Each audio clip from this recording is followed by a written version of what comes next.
after that initial week, I started getting very sick. I had an extremely serious complication, which forced me to have emergency surgery. And surgery itself doesn't exactly carry the most positive connotation, so when you throw the word emergency in front of it, it's actually quite terrifying. And I remember as they were sedating me, as I was kind of falling asleep, my last thought was, I really hope I wake up. And then I kind of dozed off. Spoiler alert, I woke up. But right after that, I dropped down to about 110 pounds. So if your math is right, I lost 285 pounds. And people started treating me very differently. And I could tell that they kind of pitied me, just kind of the way that they looked, which is a really kind of dehumanizing feeling when people sort of feel bad for you. And I could tell that they couldn't just talk to me like they used to. And they started feeling uncomfortable around me. And the reason why I know that they felt uncomfortable around me is because people started saying really, really stupid things to me. Like, I was watching TV with my one friend, and like Vin Diesel came on the screen or something, and she was like, ew, I hate bald guys. Like, I have a very small amount of self-confidence left. You pretty much just rape that, thank you. You might as well just finish it off. And then there was this other period when everybody came in. Everybody. When can you drink, man? Like, yeah, when can you drink?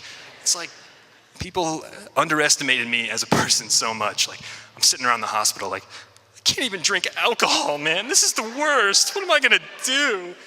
Like, I literally can't even walk right now and there's a tumor in my chest. Do you really think I'm worried about drinking? And it was kind of a culmination of all these things that I became so angry. And there's nowhere to direct your anger, so I just kind of pushed it out on everybody. I hated everybody.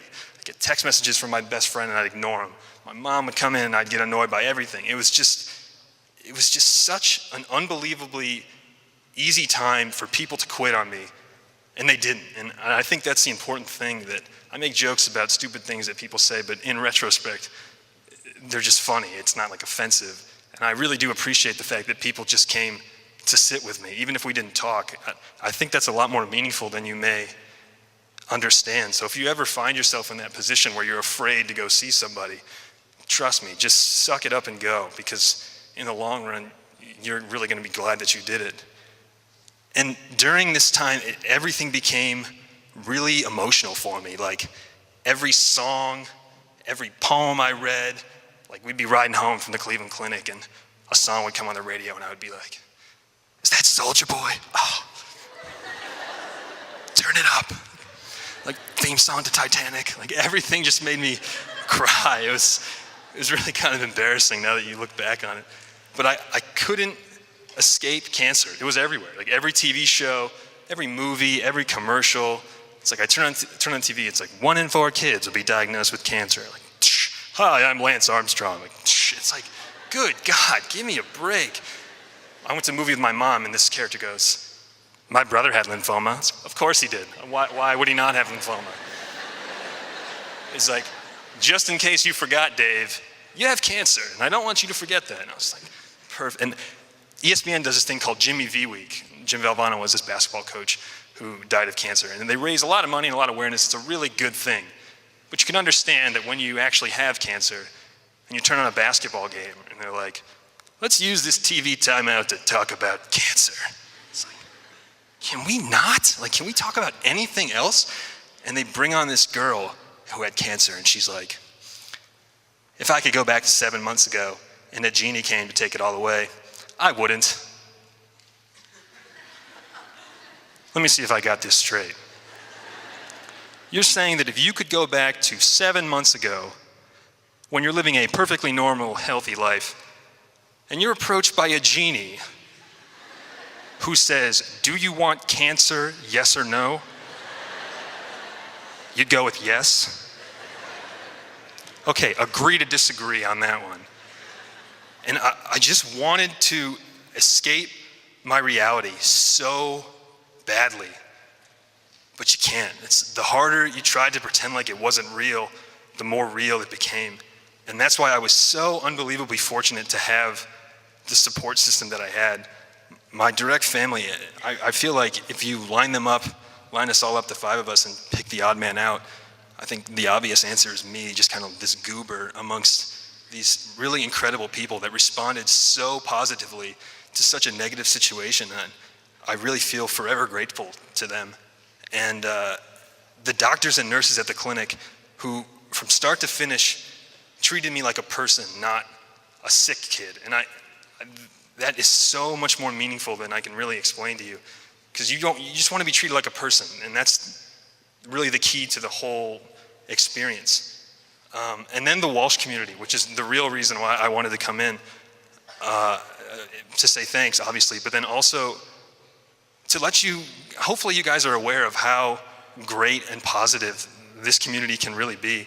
It wasn't just my friends and their families, or my brother's friends and their families, or my sister's friends and their family. It was strangers. It was just random people just sending me notes and showing me so much love and so much support that really helped me to power through. And teachers, I think sometimes we just kind of think of creatures who just sort of inhabit the school and they don't actually have lives, but they do. And I was reached out to by probably 15 teachers, some of which I didn't even have in class. And that's really powerful, these little subtle actions that people can do for you. Like a lot of my friends shaved their heads when I got sick, and that was just amazing to see them come over. Or someone sends you a little note, or I see on Facebook that someone I barely know is wearing these little bracelets that you guys might have seen that my family had made up for me. And when you get sick and people show you through these notes or bracelets or shaving their head that you're not just a blip on their mind, that they're consistently thinking about you, because you go through it 24/7. So if people continuously let you know that you're on their mind, that is a really, really motivating thing. And then there's also these larger events that were super awesome for me.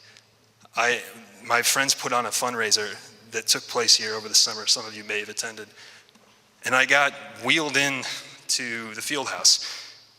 Less than 2 years after I graduated, I'm being wheeled in to my old gym. It was really surreal, and it was probably the worst physically I've ever felt. And I was so incredibly vulnerable, and yet these people were so positive. And if I could kind of revert back to that moment I talked about of loneliness in that emergency room in Milwaukee, this moment was the exact opposite in the field house.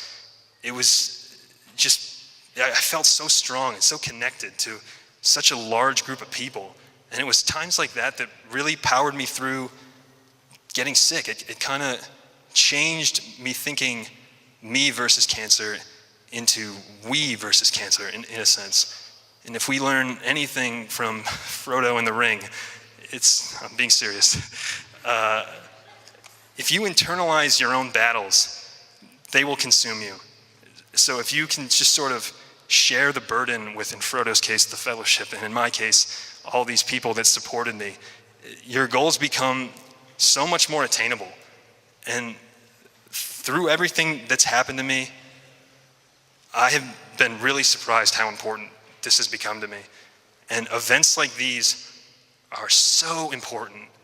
And it's not just for awareness or to raise money, which are obviously positives that you can take away from this, but cancer is such a terrible disease, but it's so widespread, unfortunately.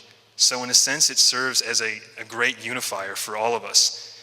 And so this week can really show you guys just how interconnected all of us are. So I want to thank my sister and everyone else that was involved in putting this week on. And I think you guys are really going to see the good that can come out of this. And just to sort of finish up where I am now, I finished my chemotherapy in just before Christmas in December. And as we were leading up to it, I very much wanted to just kind of downplay, it's not really the end, it's not that big of a deal, blah, blah, blah. Let me tell you something. Ringing that bell was one of the happiest moments of my entire life. And I'm so unbelievably thankful to be alive. Thank you guys so much for listening to me. I hope you have a great